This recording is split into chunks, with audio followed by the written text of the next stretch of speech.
নামাজ হলো ইসলামের স্তম্ভ, হচ্ছে নামাজ। রিয়াদুস সালিহিনের 1530 নং হাদিস, ক্বালা রাসূলুল্লাহি সাল্লাল্লাহু আলাইহি ওয়াসাল্লাম, রাসুল আমরিয়াল ইসলাম ওয়া আমুদুহু ওয়াস-সালাহ। রাসূলুল্লাহ সাল্লাল্লাহু আলাইহি ওয়াসাল্লাম বর্ণনা করেন, সব বিষয়ের মূল হচ্ছে ইসলাম, আর ইসলামের স্তম্ভ হলো নামাজ।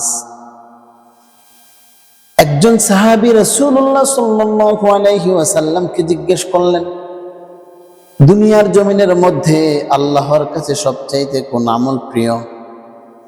সহিহ বুখারীর 527 নং হাদিস, সাআলতুন নবী সাল্লাল্লাহু আলাইহি ওয়াসাল্লাম আইয়ুল আমালি আহাব্বু ইলাল্লাহ, ক্বালা আস-সালাতু আলা ওয়াক্তিহা।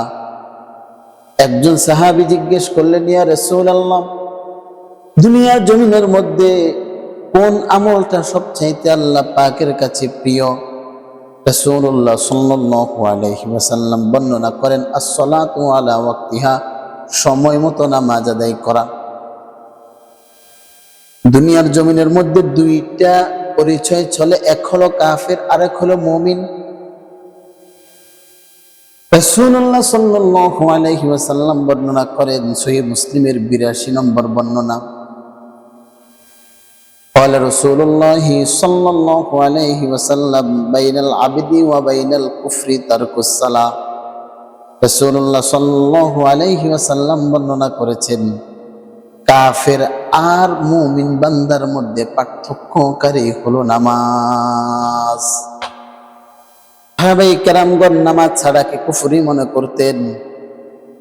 তিরমিজি শরীফের 2622 নং বর্ণনা, কানা আসহাবু রাসূলিল্লাহি সাল্লাল্লাহু আলাইহি ওয়াসাল্লাম লা ইয়ারাউনা শাইআন মিনাল আ'মালি তারকুহু কুফরুন গায়রুস সালাহ। সাহাবায়ে কেরামগণ শুধুমাত্র নামাজ ছাড়া অন্য কোনো আমল ছাড়াকে তারা কুফরি মনে করতেন না।